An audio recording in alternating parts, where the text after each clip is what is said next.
Good afternoon, everyone. It's David Schlotthauer here with another detailed tropical weather outlook and discussion for Tuesday, July the 16th, 2024. So here's a look at the latest GOES 16 true color visible satellite imagery looking at the Atlantic Basin, the Caribbean, and the Gulf of Mexico here, courtesy of tropicaltidbits.com, Dr. Levi Cowan. There's a link in the description below this video. And right now, the Atlantic Basin looking completely quiet, and that is because, well, we have a lot of this Saharan dust coming off of Africa. This is the warm, dry, dusty Saharan air that keeps tropical cyclones from developing this time of the year. And this is climatology. This is supposed to happen. This is not unusual. Probably a little unusual to see this amount of dust in a pretty widespread area, but believe it or not, this is good news because by the time we get into August, the pattern is going to change in an alarming way. In fact, here's a look at the closer zoomed in view courtesy of Zoom Earth. Yeah, Zoom Earth. There will also be a link in the description below this video leading to that website. And we can see all of this dust. You could really make it out here. I mean, easily. You can't miss it at all. And there it is coming off of Africa. Here's a really thick plume of dust just come off of Africa last night. And if we zoom in, I mean, you could barely make out the cloud cover, an indication that the dust here is very, very thick, enough to block out the sun completely, perhaps, and that's allowing the tropical cyclone genesis from not happening because we have all this dust continuously coming off of Africa. But there are signs that will abate very quickly in the next couple of weeks. And we have a lot to talk about in this video on when I think we are going to see a huge uptick in tropical activity. But if some of you are curious about when the Saharan dust will relax, well, here's a look at the Saharan air layer forecast. This is SAL for short. This is the Sky Tower News station providing this image, so thank you for that. And as we go forward in time here, we can play this through and we can see how the Saharan dust is going to evolve. This is by tomorrow morning. This is by about 11 in the morning. Let's see if we can pause that. There we go. By Thursday, by 11 in the morning. And look at how widespread this Saharan dust actually is. This is a look at an unfavorable environment for tropical cyclones to develop within. By the end of the forecast, we could actually see some of that dust will begin to abate slowly but surely. And this only goes out to Friday. So this is only a 5 to 6 day forecast. But some of our longer range models like the CAN, which is the CAN SAPS, which measures the dust. It's a dust forecast model. And it does project that within the next 10 days, this dust will abate almost completely, will get annihilated basically. And that's when we could really keep watch for tropical waves to develop pretty rapidly and vigorously as they head towards the Caribbean perhaps. So what does this all look like on the GFS model? This is a 3-plot system, so I'm going to do my best at explaining this very quickly. I'm not going to go into a whole lot of detail, but I want you all to understand with what we're looking at here. So the lines, these black line contours, are your thicknesses at 850 millibars. So this is 5,000 feet above the surface. These colored, this color shading, yellows, orange, and red, is indicating how much spin we have in the atmosphere. So this is that cyclonic vorticity in shaded color. And then the winds and knots are these wind barbs. And a long flag, a big flag, is 10 knots, and a half of a flag is 5 knots. So to put this in a simple perspective, this measures the wind direction and speed at the same time. So we're looking at 3-plot system. And this is my favorite part of the atmosphere because this really shows us where our low-level ridge pattern is, where our troughs are, in other words, without looking at the 500 millibar height map contour, right? We'll use that when we have a system to monitor. But for right now, pretty quiet out there, right?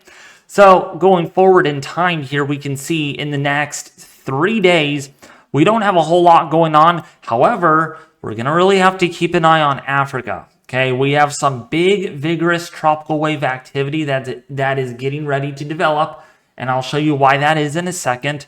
But look at all the spin. This is broad, but it's letting us know the pattern's going to get favorable here in about 2 or 3 weeks. So by late July and early August, I still think we're going to have a lot to talk about in the tropics with a lot of tropical wave activity moving off of Africa.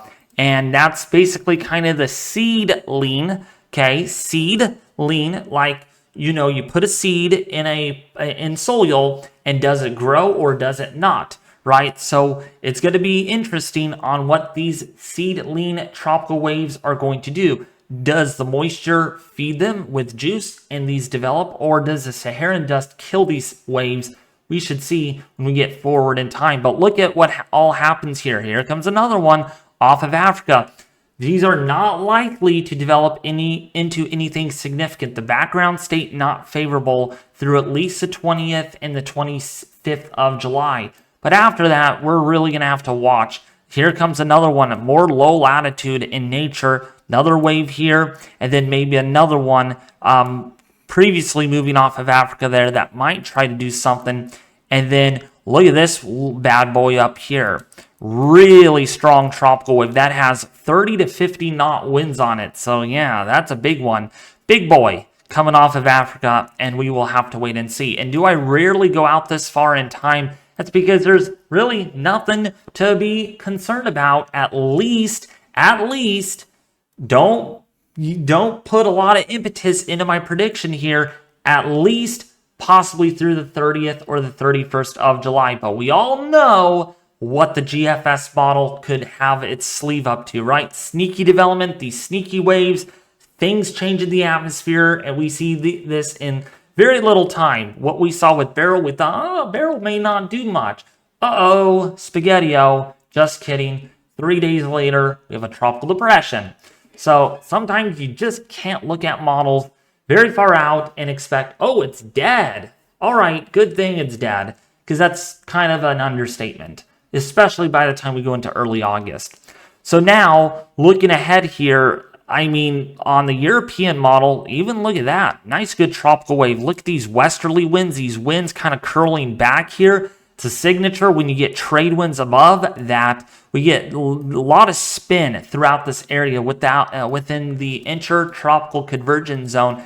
When things line up, you'll know it, because we'll be tracking one of these systems on the model. And then here comes another one within about 5 days. So by Friday and Saturday, another tropical wave might bring in some enhanced convection and shower activity to the Windward and Leeward Islands, but otherwise pretty quiet. And then maybe another big wave. Look at that, turning with the winds with distance and time, a indication that, yeah, we are going to have to start looking through our binoculars and be looking at Africa here with tropical wave activity, because these waves, you can't trust everything, especially during what is going to be a hyperactive season, especially by the time we go into the second half of August into early September. Believe me, when I say hyperactive, I mean it. And we already saw a taste of its medicine with Beryl. Another way we could visualize this too is looking at the deep layer moisture plot. Brown colors indicate drier air. Teal colors indicate a lot of moisture. So as we go forward in time here, we can see, of course, a lot of that intertropical convergence zone moisture. It's down there. It's just waiting for the perfect time.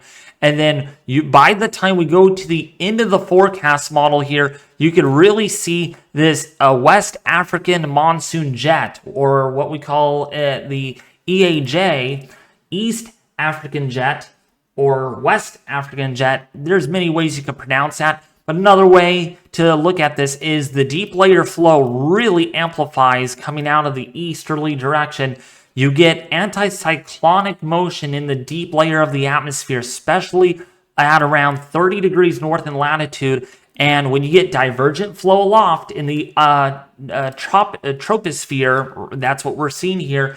That usually is kind of the early symptom of a very busy season ahead. So get ready, folks. We're going up the chain of the roller coaster. And once we hit rock bottom, once we go over the peak and we nosedive, that's when we are looking at some very active conditions. And sometimes you just gotta wonder what is that exactly going to happen. This is throughout the next say 15 to 20 days. And we can see here that on the European model, this is actually through early August, there is a possibility here. There is the potential that we could get a tropical cyclone. There is a 10 to 20% chance. Now, this is really far out, but this is why we look at this stuff and we just don't stare our eyes on deterministic forecasts, because they're not going to give us a forecast that far or that good in a long-range perspective. We have to look at climate models, and this is a look at the European EPS forecast, looking way out into the future, and there is a potential here we could see some tropical formation. Now, ignore this up here across the eastern seaboard and the northeast. It's probably some mid-latitude cyclone genesis that is possibly going to develop, and the model interprets that as, oh, we may have a cyclone, but you just don't know. We might have some sneaky development up there, but really can't take our eyes off of here. Look it up over here across the eastern Pacific. Yeah, there's a 50 to 60% chance that we could have a tropical cyclone, and there is increasing chances there. We could even see a couple of intense hurricanes.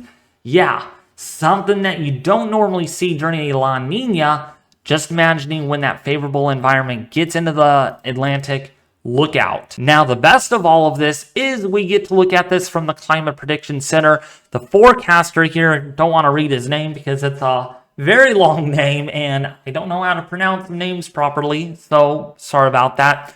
But he is forecasting, he or she is forecasting here by the 31st of July through the 6th of August. Yeah, there is medium, or that is low to medium confidence that there could be some tropical development in the Caribbean and, yes, in the main development region.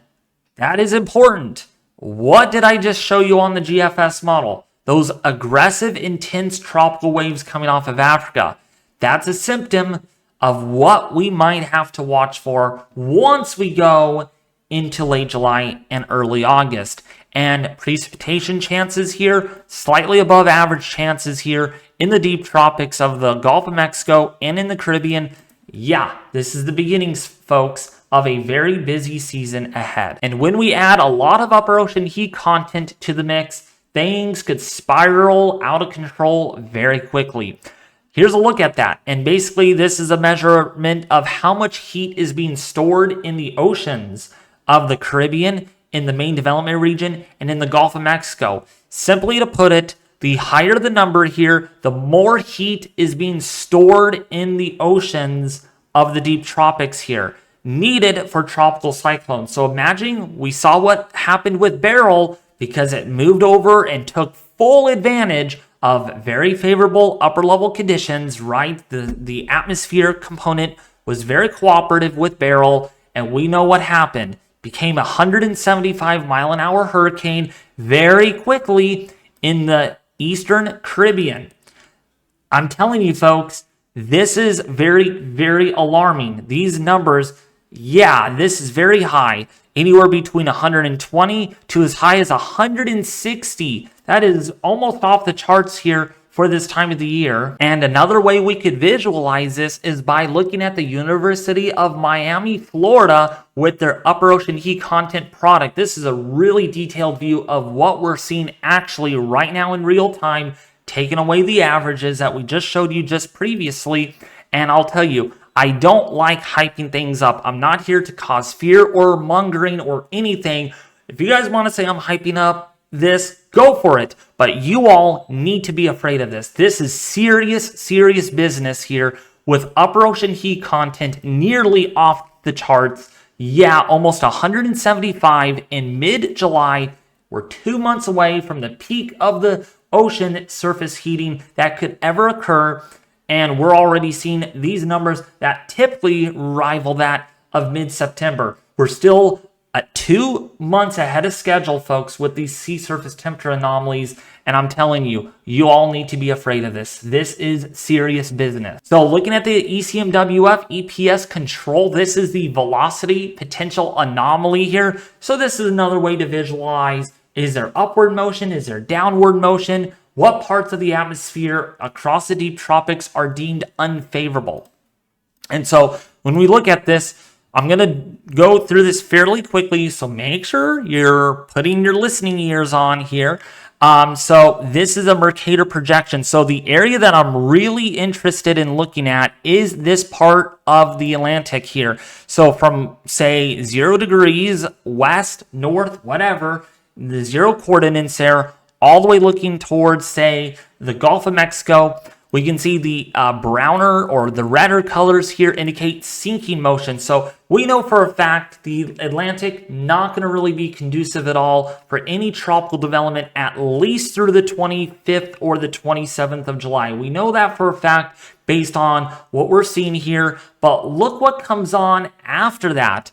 By the first or couple of days of August, see this green area down here? That's a lot of upward motion. And once that gets into its sweet spot over the Atlantic, look out. We're going to see a huge barrage of activity. And gosh, our last favorable pattern, we had 3 named storms. Who knows? We might see 5 or 6 with this next favorable conditions. And it's only early August. And then, of course, we have a lot of upward motion going on over Africa. So a very, very hyperactive East or West African monsoon jet really going to kick butt here by the last half or the last week of July into early August. And that's how we could get into a very active period once those easterly winds aloft, they blow from Africa, they blow into the Atlantic, and then we get westerlies at the surface. Things are going to get active, I think, and you can follow this. So roughly, I think, probably by the first full week of August, we're going to really have to start watching for these systems to develop, perhaps. We could see a few intense systems. I don't want to go ahead and say, oh, we're going to have an intense hurricane, but this is the year. Very record warm breaking sea surface temperatures, well above averages. We have ever seen them in nearly a decade.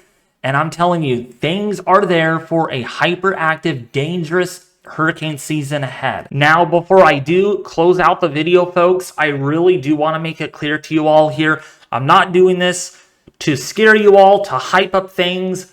We already know, we already saw with Beryl, folks. It went over the Windward Islands. A lot of damage was done. It went into Texas, and it caused, 1 million people without power.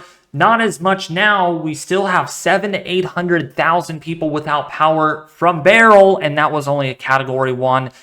And all I could say is I'm afraid you all are not ready for this season still, and I really encourage you all to please get prepared. Make sure your generator's gassed up. Make sure you have enough gas ready to go in case if a landfall impacts your area. Be aware of your hazards where you live. Are you in a storm surge prone area? Are you prone to Category 5 force winds? Are you prone to significant freshwater flooding? That shenanigans. I'm here to make sure you all are prepared because we saw it with Beryl. We're probably going to see another Cat 5 this season, maybe another 2 or 3 of those, I'm afraid. We could see a 2005, and that was a very devastating hurricane season, not only by numbers, but landfalls. Yeah. So I just want to make sure you all are ready. And again, I'm not doing this for fear, hype, or mongering. You all need to be ready because you all need to be scared of the season. And that's all I got to say. But anyways, if you did enjoy today's detailed tropical weather outlook and discussion, don't forget to hit the red subscribe button if you haven't already to stay up to date on the tropics here on the YouTube channel. I will be doing these videos a little more often. Tomorrow looks good, and the day after that looks pretty good for right now for me to upload, because we're really going to have to start looking at the long range, not just in the next 5 or 10 days, but we're going to have to look beyond the short and medium range forecast for the tropics, because the earlier we get this out to you all, the better you all are prepared. And my goal is to make sure you all are prepared for a possible system down the road, whenever that is and wherever it's going to be. You all have to stay up to date here on the YouTube channel by subscribing, hitting the like button, sharing this video with their family and friends, checking out our Discord server, link in the description below this video, and also leaving a comment in the section below this video. But that's going to do it. Thank you all for watching.